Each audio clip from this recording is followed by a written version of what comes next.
Saifuddin nafi puak dalam pemilihan bersatu cetuskan perpecahan. Datuk Seri Anwar terima permohonan maaf terbuka Najib Razak. PAS gesa kerajaan siasat insiden kibar bendera Cina di Perak. Kerajaan diseru tidak lengahkan pengasingan fungsi peguam negara dan pendakwa raya. Pengerusi SPR antara wakil Malaysia pemerhati antarabangsa pilihan raya Uzbekistan. Pengurus nafas keluarkan LOD berkaitan isu penggantungan.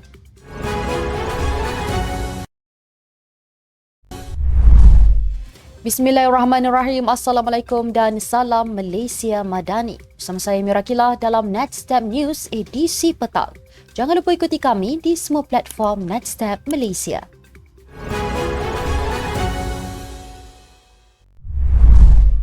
Pemilihan Parti Bersatu didakwa pihak tertentu bakal mencetuskan perpecahan dan mewujudkan kem dalam kalangan calon bertanding. Bagaimanapun, Pengerusi Bersatu Pahang Saifuddin Abdullah menafikan dakwaan itu dan menegaskan siri jelajah Solidariti Bersatu yang sedang berlangsung ketika ini berjalan dalam suasana mesra dan akrab selain merapatkan lagi hubungan antara pucuk pimpinan serta ahli akar umbi. Memetik laporan daripada Malaysia Kini, beliau akui walaupun terdapat kem atau puak tertentu sepanjang pemilihan itu, mereka masih mengekalkan demokrasi dan bertanding dengan sihat. Saifuddin berkata sejak pilihan raya umum ke-15, Bersatu tidak mempunyai satu program besar yang boleh mengumpul semua ahli parti, terutamanya ahli akar umbi. Sebelum ini, seorang penganalisa politik dilaporkan berkata, pemilihan bersatu yang sedang berlangsung ketika ini bakal memburukkan lagi perpecahan dalaman parti yang baru berusia 8 tahun itu. Ini kerana Presiden Bersatu Muhyiddin Yassin sudah mengemukakan pelan kompromi bagi jawatan naib presiden, namun tindakan mengejut Razali dan Muhammad Rafiq menawarkan diri untuk bertanding bagi jawatan berkenaan dilihat seperti melanggar cadangan dibuat bekas Perdana Menteri itu. Permohonan maaf secara terbuka bekas Perdana Menteri Datuk Seri Najib Razak berhubung kejadian salah laku dalam syarikat One Malaysia Development Berhad (1MDB) diterima baik oleh Datuk Seri Anwar. Semalam, Najib membuat permohonan maaf secara terbuka berhubung kejadian salah laku dalam syarikat 1MDB. Dalam kenyataan yang dibacakan anaknya, Datuk Muhammad Nizar Najib kekal menyatakan beliau tidak bersalah dan meletakkan kesalahan kepada ahli perniagaan dalam buruan, Jolo dan eksekutif Petro Saudi. Permohonan maaf Najib itu datang beberapa hari sebelum Mahkamah Tinggi Kuala Lumpur memutuskan sama ada beliau perlu membela diri dalam kes rasuah 1MDB yang bermula 5 tahun lalu. Menurut kenyataan itu, Najib memberitahu beliau berasa amat terluka mengetahui segala kecurangan berlaku dalam 1MDB ketika berada bawah pengawasan beliau sebagai Menteri Keuangan dan Perdana Menteri ketika itu.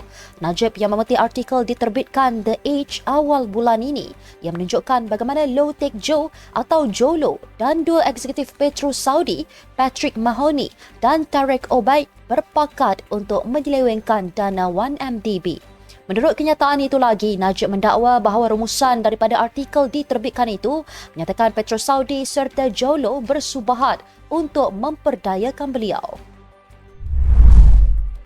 Video perarakan sambutan Guangdong sedunia di Teluk Intan Perak yang tular di media sosial memaparkan peserta mengibarkan bendera Cina sekaligus menimbulkan rasa kurang senang sesetengah pihak. Pesuruhjaya PAS Perak Razman Zakaria bertegas mendesak kerajaan untuk menyiasat sambutan itu sambil mendakwa ahli Parlimen Teluk Intan Ngah Komeng turut hadir merasmikan program pada 13 September lalu. Bagaimanapun, penganjur sambutan Guangdong sedunia tampil memohon maaf atas insiden pengibaran bendera China pada malam perarakan semalam. Pengerusi Persatuan Kebudayaan Guangdong, Sun Bunhua, menjelaskan perbuatan itu dilakukan oleh rombongan dari negara China dan bukan penduduk Malaysia. Malah katanya tindakan mengibarkan bendera negara lain tidak dirancang dalam tentatif sedia ada oleh pihak pengelola. Mengulas lanjut, Razman Zakaria yang juga Ketua Pembangkang Perak berkata, mengikut Akta Lambang Kebangsaan Kawalan Mempamer 1949, Akta 139, Seksyen 3 memperuntukkan tiada seorang pun boleh mempamer mana-mana lambang kebangsaan termasuk bendera negara asing di tempat awam atau di sekolah. Media juga melaporkan terdapat satu laporan polis telah dibuat oleh PAS Perak di Ibu Pejabat Polis Daerah IPD Ipoh hari ini. Peraduan bersama Netstep TV kembali lagi. Jom menangi hadiah menarik setiap minggu dan grand prize setiap 3 bulan. Peraduan ini terbuka untuk semua. Anda hanya perlu menjawab 2 soalan yang akan dipaparkan pada setiap hari Rabu. Dan jawab 2 soalan tersebut dengan betul di ruangan komen dalam Netstep News edisi petang pada Jumaat ini 25 Oktober 2024. Kami akan hubungi pemenang bertuah untuk pemberian hadiah. Berikut adalah soalan untuk minggu ini. Bilakah CEO GISP ditangkap oleh polis? Berikan nama tajuk utama berita Netstep yang paling tinggi view pada minggu lepas. Dan lengkapkan slogan, saya suka menonton Netstep TV kerana... Peserta yang menjawab dengan betul dan slogan terbaik akan dipilih sebagai pemenang. Jangan lupa screenshot dan sertakan dalam link Google Form yang disediakan di ruang description berita Netstep News edisi petang Jumaat 25 Oktober 2024. Bekas Menteri Undang-Undang Zaid Ibrahim sebelum ini menyeru kerajaan untuk tidak perlu menghantar rombongan besar bagi mencari cara memisahkan peranan Peguam Negara AG dan Pendakwa Raya PP. Hari ini sebuah jawatan kuasa eksekutif Pusat Aliran turut menyokong kenyataan itu sekaligus mendesak kerajaan tidak cuba melengahkan pembaharuan itu. Katanya dalam satu kenyataan, rakyat Malaysia meminta supaya pengasingan fungsi dilakukan kerana kedua-dua peranan itu ada kalanya boleh bercanggah antara satu sama lain. Pada Rabu lalu, Azalina Othman memaklumkan kepada Dewan Rakyat bahawa pemisahan itu mesti dilakukan secara bertanggungjawab dan tidak boleh terburu-buru kerana kerumitan serta cabaran pelaksanaannya. Beliau juga memaklumkan kerajaan sedang menjalankan kajian empirikal mengenai pengasingan kuasa di Kanada, Australia dan United Kingdom. Pengerusi Suruhanjaya Pilihan Raya SPR, Datuk Seri Ramlan Harun dan Timbalan Yang di-Pertua Dewan Negara, Datuk Nur Jazlan Muhammad, antara 6 rakyat Malaysia yang akan mengambil bahagian sebagai pemerhati antarabangsa dalam pilihan raya Parlimen Uzbekistan pada Ahad ini, 27 Oktober. Lebih 500 pemerhati antarabangsa dan 150 wakil media dari 50 negara termasuk Pertubuhan Berita Nasional Malaysia bernama akan menyertai sebagai pemerhati semasa pilihan raya Uzbekistan pada Ahad ini. Pada Ahad, kira-kira 20 juta pengundi yang layak di Uzbekistan akan keluar mengundi untuk memilih 150 timbalan Dewan Undangan, 56 ahli Dewan Negara serta timbalan untuk Majlis Wilayah, Daerah dan Bandar. 5 parti politik telah diluluskan untuk mengambil bahagian termasuk Pergerakan Usahawan dan Perniagaan, Parti Demokratik Liberal Uzbekistan, Parti Demokratik Milli Tiklanish, Parti Ekologi Uzbekistan, Parti Demokratik Rakyat dan Parti Demokratik Sosial Adolat.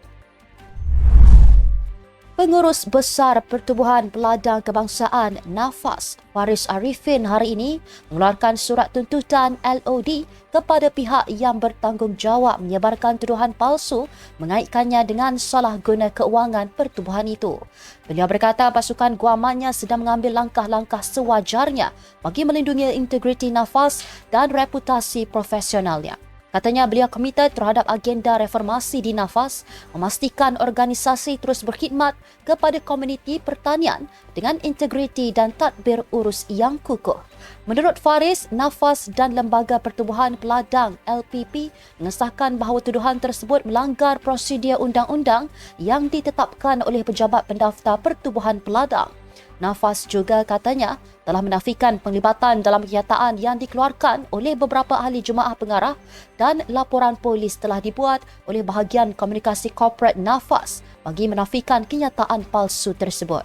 Pejabat pendaftar telah menegaskan bahawa tiada penggantungan atau keputusan mengenai kedudukannya boleh dikuatkuasakan tanpa mematuhi proses undang-undang. Sekian untuk edisi petang ini. Ikuti perkembangan semasa isu-isu panas politik Malaysia setiap hari hanya di Netstab News. Jangan lupa untuk follow Facebook Netstab Malaysia dan subscribe YouTube Netstab TV. Netstab Malaysia, bersama melangkah dengan yakin. Saya Mirakila, Assalamualaikum dan salam sejahtera.